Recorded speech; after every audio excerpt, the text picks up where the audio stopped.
She didn't hear me walk in. The rain was still dripping from my coat when I stopped at the hallway corner, just beyond the kitchen. I wasn't supposed to be home yet. The power outage at work changed that. And that's when I heard it.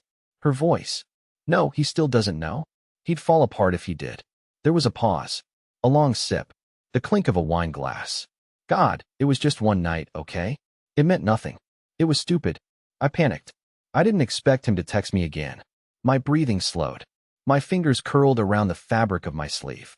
I leaned slightly to the side, just enough to see her back as she stood near the sink, facing away, phone to her ear. Still in her robe. Hair damp. That same robe I bought her on our last trip to Asheville.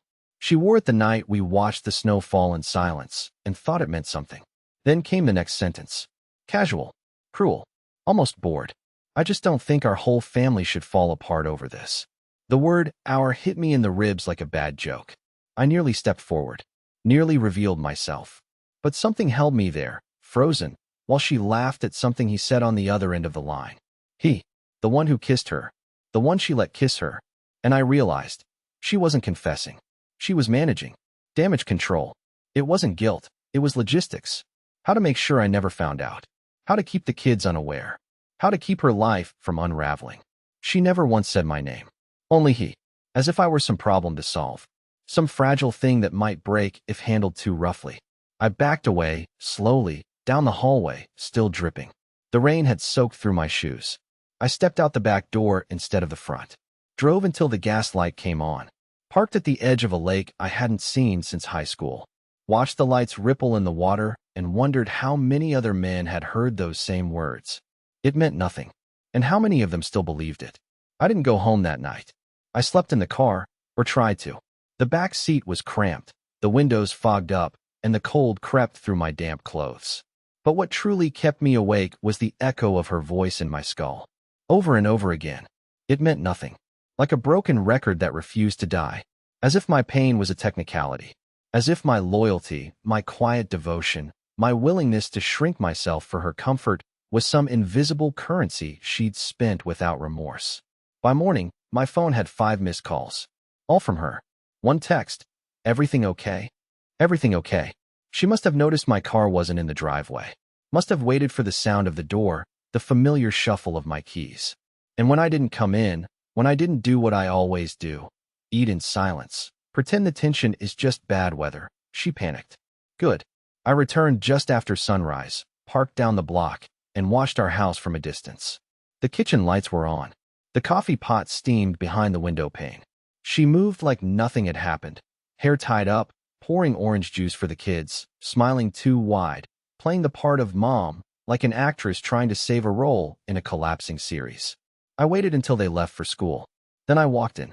She turned as I shut the door behind me. No, good morning. No, where were you?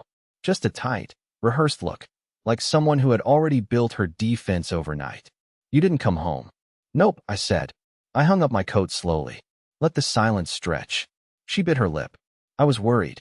I walked into the kitchen, picked up the same mug she used every day, the one that still had a faint lipstick mark from earlier, and placed it in the sink. Anything you want to tell me? I asked, staring at the counter, not her. There was a pause. She exhaled sharply through her nose. About what? And there it was. The game. I turned. Met her eyes. Dean. Her face didn't twitch, not at first. But her hands clenched slightly around the edge of the table. She sat down, tried to keep her voice steady. Noah. Look, I didn't want to tell you like this. So you weren't going to tell me at all. It was just one night, she said quickly. It didn't mean anything. Then why did you tell him you wanted to see him again? Her mouth opened, but nothing came out. Her eyes searched mine for some trace of sympathy, the old Noah. The one who always forgave too fast. The one who folded instead of walked. But that Noah didn't come home last night. She leaned forward. Please don't blow this up. Don't throw everything away over a mistake. We have kids. We have history. Families don't break apart over one bad decision. I nodded slowly. Let that sit. Funny. I never even got the chance to make one mistake. She got up suddenly, voice rising. What do you want me to say? That I hate myself? That it meant everything? It didn't. I was lonely. You've been distant for months. Because you stopped looking at me like I was still in the room, I said, my voice low. Because every time I tried to talk to you, you were already halfway somewhere else. She backed up, shaken by the calm in my voice. That's when I realized she expected me to explode, to scream, to cry, to beg. But I didn't. And that terrified her more than anything. I'll stay at Carla's for a few days, she said finally, grabbing her phone, her purse, her keys in one practice sweep. You need time. I get it. Sure. I replied. Go. She stopped at the door. Please don't tell the kids. I didn't answer. And then she was gone. Just like that. The woman I built a life with, disappearing into a car I paid for, to stay with a friend who probably already knew everything. I stood in the middle of the kitchen, the same place where I once proposed with a note hidden in her cereal box, and realized something simple and sharp. The worst part wasn't that she cheated. It's that she already decided what role I'd play in the aftermath, the broken, harmless husband who'd keep the family glued together with silence. But I wasn't going to play along. Not this time. I didn't call her that night. I didn't text, didn't ask if she made it to Carla's, didn't check to see if she was safe. For the first time in years, I let the silence speak for me. And it was louder than I ever imagined. I spent the evening walking through the house like it was a crime scene. Every corner looked different now, warped by everything I couldn't unhear. Her voice on the phone. The calculated tone. The way she downplayed it all like we were some business deal gone slightly off course. Like she could patch it up and move on, same as before. I found her gym bag by the laundry room. That detail matters. Because she told me it happened one night. That it was a moment of weakness. A mistake. But the gym bag told a different story. Inside was a change of clothes, perfume, mouthwash, a second phone charger, a pair of heels she never wore to work, and a hotel key card. Still active. I sat down on the floor and just stared at it. Not angry. Not shocked. Just hollow. The kind of hollow that doesn't scream, it hums. This wasn't spontaneous. This was rehearsed. This was prepared for. This was a routine. And I'd been sleeping next to someone who built that routine like a second life. That night, I opened my laptop and did something pathetic. I Googled him. Dean. I remembered the name from the message. And after a bit of digging, I found his LinkedIn, his Instagram. He wasn't from the gym. He wasn't some guy she bumped into at the juice bar or flirted with on accident while spotting weights. He was a keynote speaker at a conference she attended last month. The marketing leadership retreat she was so excited about.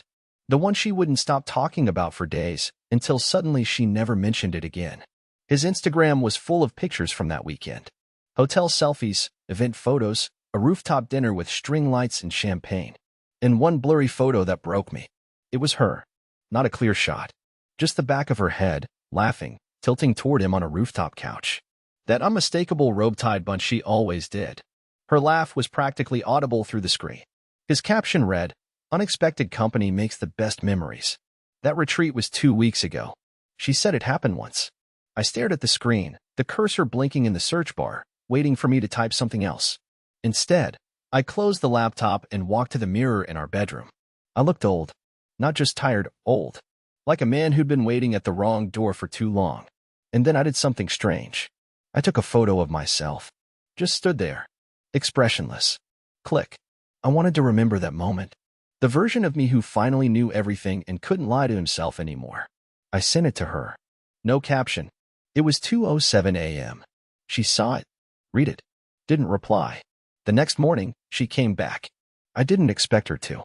I heard the front door open while I was sitting in the living room, sipping coffee that tasted like paper. She came in quietly, like she lived here again. No bags. No explanation.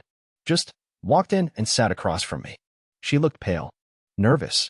Eyes puffy, but not from crying. From lack of sleep. Or maybe guilt. She opened her mouth. Then closed it. I didn't speak. I wasn't going to rescue her with words. Finally, she said, "Noah, I need to be honest with you." I leaned back, raised an eyebrow. It wasn't just once. There it was. Like a cold knife placed slowly against my chest. It was the conference, she continued, looking down. And then, a few times after. I thought I could stop. I really did. But I didn't. I don't even know what I was thinking. I felt. I don't know. Wanted? Alive? And I'm sorry. I studied her face carefully. And what struck me was that she wasn't crying. Not even close. Her voice cracked once, but there were no tears. No collapse. No breaking down. Only discomfort. like someone confessing to stealing from a stranger. Not betraying the man who held her hand through surgeries and panic attacks. Not the man who cleaned the floors when she had the flu. Not the man who sold his bike to help pay off her student loan. No tears.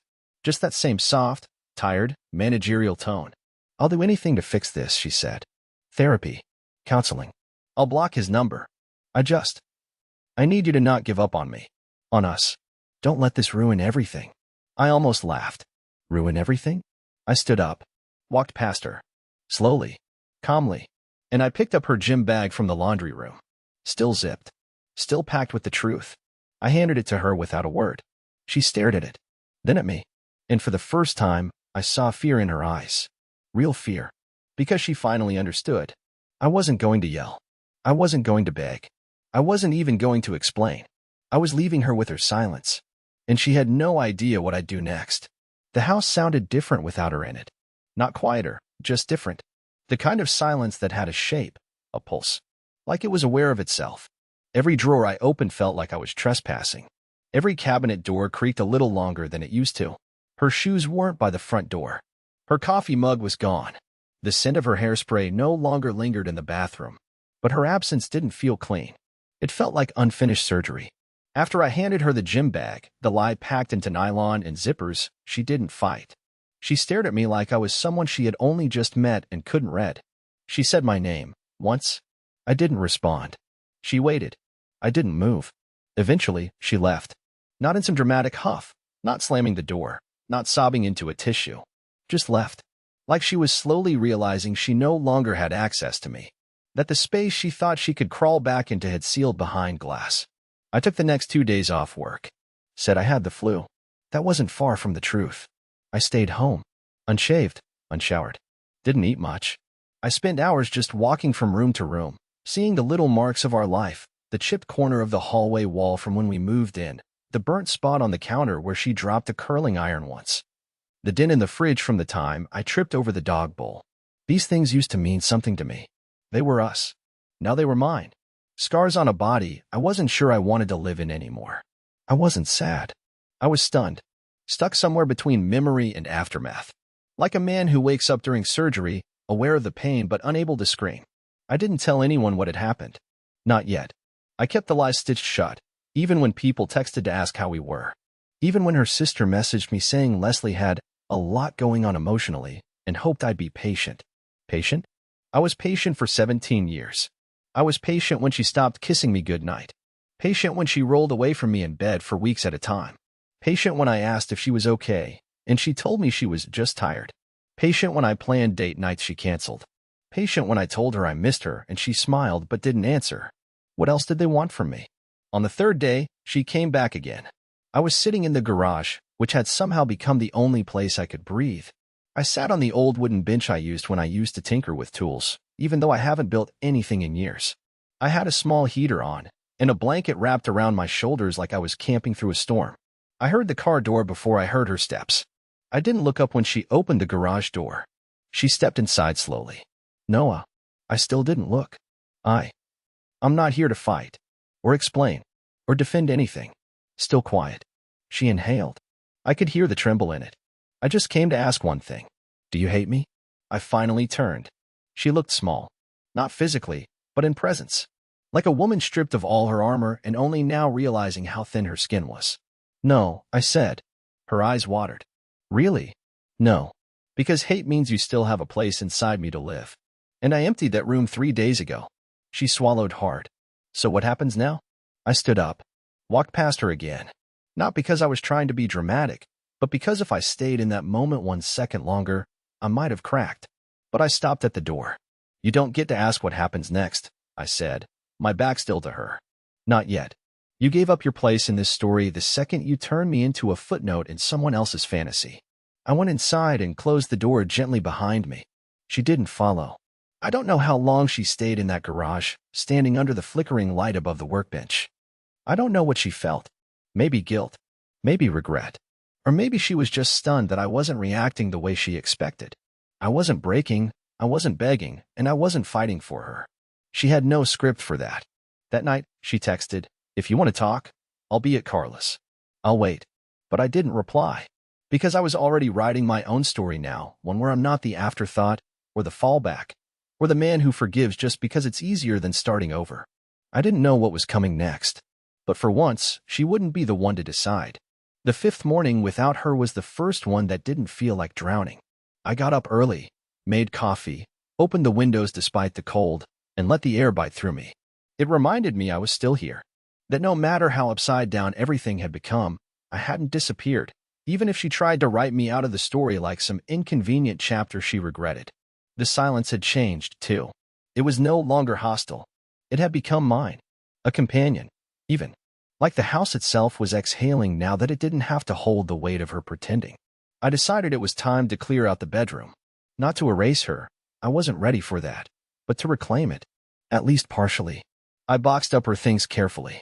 I didn't trash them. I wasn't angry in that way. I folded her clothes, packed her books, collected her chargers and hair ties and scattered earrings from the nightstand like I was cleaning up after someone who died unexpectedly. Then, behind the second drawer of her nightstand, I found them. Letters. Not to me. Not even to Dean. They were written on pale pink stationery, the kind with tiny pressed flowers in the corners. Each folded twice, dated in the top right corner, and signed only with an initial. Some were addressed, "My love." Others started more cautiously, "You make me feel seen." I sat on the bed and read them one by one. There were 12 in total. The oldest was from 8 months ago. 8 months. She said it started at the conference. That was 2 weeks ago. But these were older. They weren't about Dean. Or maybe Dean wasn't just a name. Maybe he was a habit with different faces. One letter described a weekend she never told me about. I told him I was visiting my sister, she wrote. But really, I needed a night with you. I needed to remember what it's like to want something that wants me back. I remember that weekend. I stayed home with our youngest who had a fever. I slept on the couch beside the humidifier and warmed up soup. She sent me a photo of her and her sister having brunch, smiling beside a plate of waffles. She was with someone else. In another letter, she wrote, "He never looks at me like you do." I don't know if that makes me selfish or just starved. I read that line 3 times. What did she mean? That I stopped looking at her with love? Or that I looked at her like a husband, and she wanted to be looked at like a fantasy? I kept reading, each letter a fresh punch to the gut. But the last one, it was dated just 3 days before I found out everything. It read, "I don't know how long I can keep this up. Noah is so gentle, so loyal, and he deserves someone who isn't this broken. But I can't stop. I want to. I swear, I want to. But I don't even know who I am without this version of myself. I hate that he still smiles at me. I hate that I love him and still can't stop choosing someone else.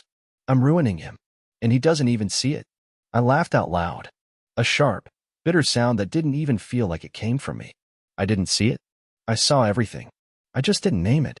I ignored it, made excuses, let the little things slide until they turned into landmines. But she knew, and she kept going anyway. That was the part that truly gutted me.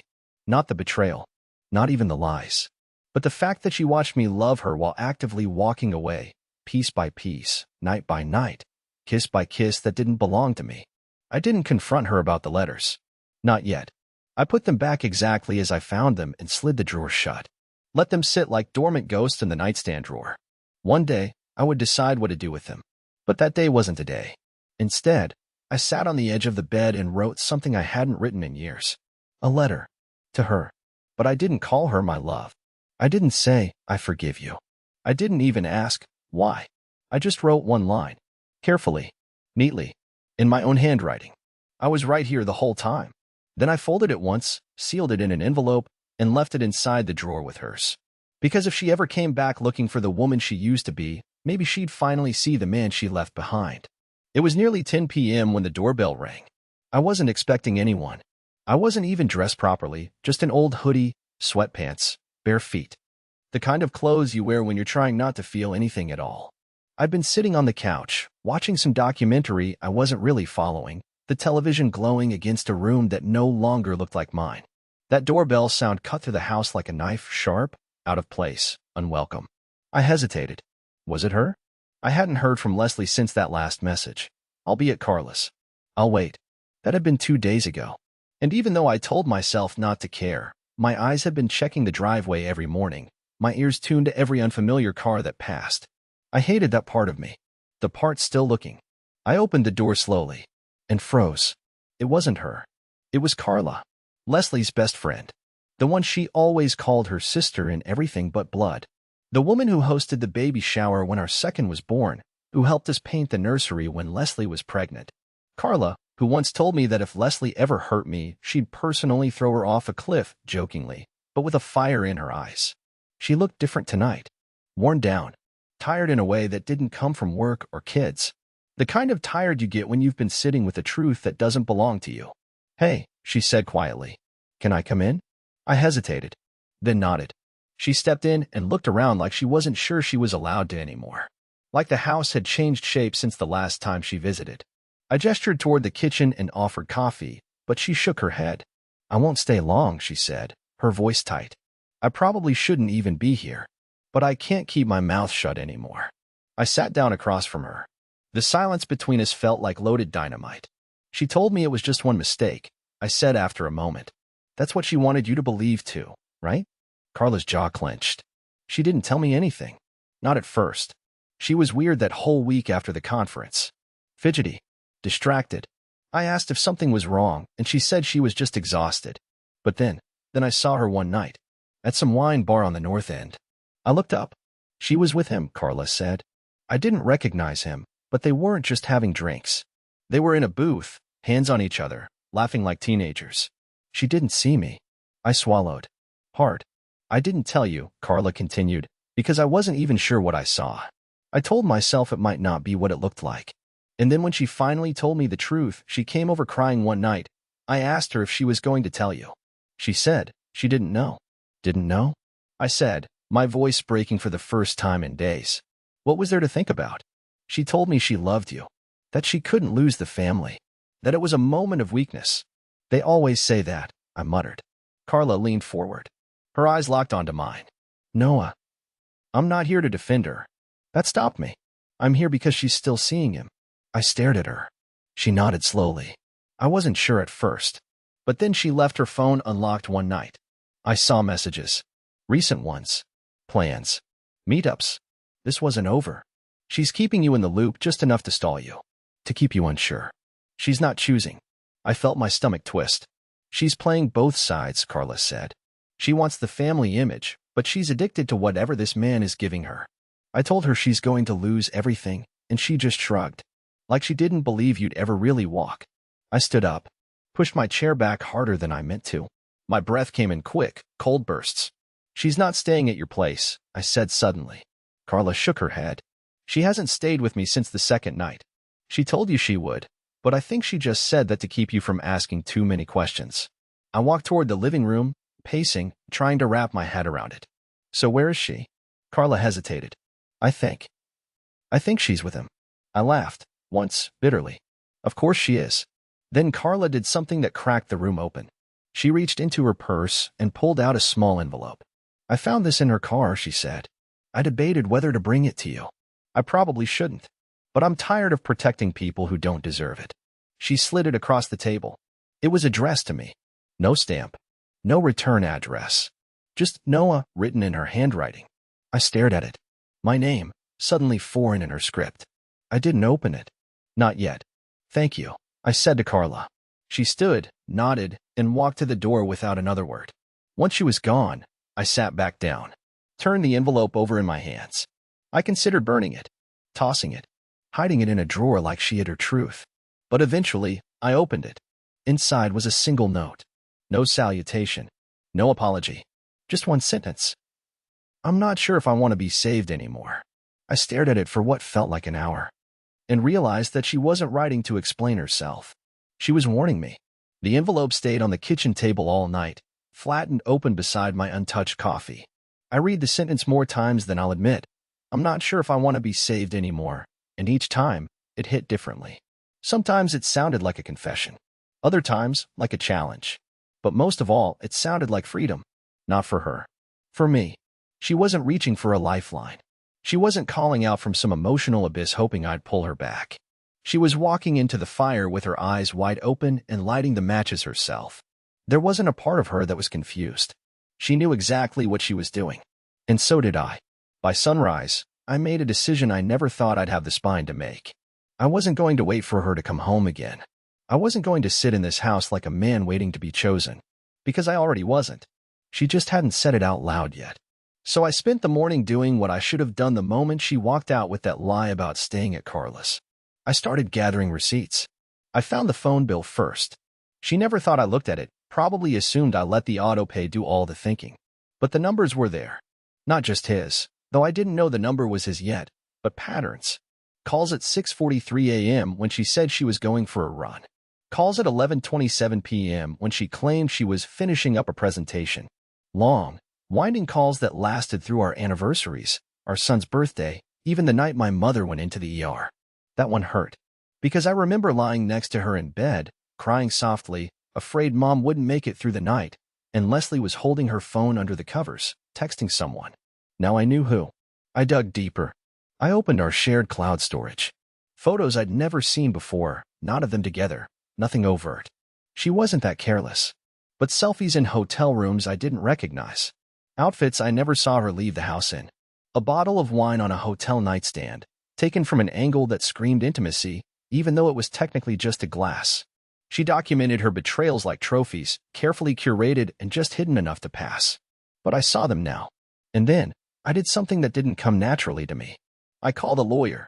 Not to file anything yet. Just to ask questions. To understand the cost of freedom financially, emotionally, legally. The woman on the phone was calm and clinical, but kind. She asked me if I was safe, if there was abuse. I said no, not the kind you can see. She said betrayal is a form of abuse too. That stuck with me. After the call, I sat on the couch and stared at the ceiling for what felt like an hour. And then I stood up and walked into the bedroom, pulled out my suitcase, the one I hadn't used since our 10th anniversary trip, and started packing. Not for a dramatic exit. For clarity. I booked a small Airbnb an hour away. A quiet place near a lake. 2 nights, just to think. Just to breathe where her shadow wasn't taped to every surface. Before I left a single sheet of paper on the bed. No anger. No accusation. Just a list. A list of everything I had found. Call logs. Dates. Names. Times. The final item was one line. You forgot I was quiet, not blind. I didn't sign it. I didn't need to. She'd know. I turned off my phone before I left town. I didn't want the apologies, the bargaining, the false urgency. I didn't want her guilt disguised as love. I wanted silence. The real kind. The kind that didn't have to defend itself. When I arrived at the lake house, I sat on the small wooden dock out back. The water was perfectly still. No wind. No movement. Just me and my heartbeat and the realization that I had survived. Not healed. Not yet. But survived. And then, as if on cue, I heard gravel crunching behind me. Footsteps. At first, I thought maybe it was the host. But when I turned, it wasn't. It was my oldest daughter. Ella. 17 years old, face pale, eyes wide with a mix of confusion and hurt and something else I couldn't place yet. Mom doesn't know I'm here, she said before I could ask. She's tearing the house apart looking for you. I stood, stunned. How did you? I saw the Airbnb confirmation in the email. You forgot to log out. Of course I did. I needed to see you, she said, her voice trembling. Because I saw the list. My blood froze. She left it on the kitchen table. Maybe on purpose. I don't know. But I read it. I read everything. My heart ached. Ella, you weren't supposed to. I know what she did, Dad. Tears welled up in her eyes. And I'm not going to pretend I didn't. She stepped forward, hugged me tight, tighter than she had in years. And in that moment, I realized something I hadn't dared believe yet. I wasn't alone in this story. Not anymore. Ella and I sat on the dock until the sun disappeared into the lake. She didn't ask questions, and I didn't rush to explain. We just sat. Father and daughter, surrounded by still water and the knowledge that the curtain had been pulled back, not just on my marriage, but on the illusion we'd all been living in. When she finally spoke, her voice was soft but steady. I don't hate her. I want to, but I don't. I know, I said. She messed up. Bad. But it's not my job to fix it for her. No, I nodded. It's not mine either. That night, we slept in separate rooms of the tiny lake house. I listened to the wind against the windows, and for the first time in months, maybe years, I didn't feel like I had to brace for anything. No second phone vibrating under pillows. No emotionally choreographed apologies. Just quiet. The next morning, we packed up and drove back to the house together. I didn't know what I'd find. If Leslie would be there. If she'd run. If she'd left something final, like a note or a lawyer's letter or some symbolic goodbye. But as we turned onto our street, it became clear. She was waiting. Her car sat in the driveway. The garage door open. The front porch light still on, even in daylight, like a beacon too late to matter. I told Ella to go in through the back and wait upstairs. She didn't argue. She gave me a long hug before slipping through the side gate. When I stepped inside, Leslie was sitting at the dining table. The same one where we once celebrated promotions, birthdays, anniversaries, now surrounded by silence and unread mail. She looked up, and I saw something raw in her expression. She'd been crying. Really crying. Not the kind meant to manipulate. The kind that comes from finally facing the version of yourself you'd rather avoid. I thought you'd be gone longer, she said. I thought about it. She swallowed. You left a list. I left the truth, I replied, pulling out the chair across from her. She nodded slowly, folding her hands in front of her. You were never the villain in this. I think that made it easier for me to become one. I said nothing. She continued. I told myself lies to justify what I did. That you didn't love me the same. That you were distant. That I was just chasing something harmless. But I knew. I knew every time I came home and saw the look in your eyes. I knew what I was doing. Again, I stayed quiet. Let her sit with it. She reached into her purse and slid something across the table, signed divorce papers. I won't fight it, she said. You deserve your life back. I stared at the papers for a long time. Then I looked at her. I'm not doing this to punish you, Leslie. I'm doing this because I can't stay in a life where I'm constantly being asked to doubt myself. I don't want to teach our kids that love looks like silence and second chances handed out like candy. She looked down, nodded through tears. I want us to be good parents, I added. Separately, if that's what it takes. I want to rebuild. But not this. Not what we had. She exhaled, a long, heavy breath. And then, surprisingly, she smiled. I never deserved how kind you've been through all of this. I wasn't kind, I said softly. I was quiet. That's different. We stood. She opened the front door without me asking, as if understanding this was her exit now. As she stepped outside, she paused. I hope you find someone who doesn't make you feel small. I didn't respond. I simply closed the door gently behind her. Weeks passed. The divorce went through smoothly. No screaming, no courtroom drama. We worked out shared custody. She found an apartment across town. Ella and her younger brother adjusted faster than I expected. There were tears, yes. But there was also relief, like the whole house had been holding its breath and was finally allowed to exhale. I didn't rush into anything new. No dating apps. No rebound moments. I focused on being a dad, on fixing the broken fence in the backyard, on relearning how to enjoy the sound of my own thoughts.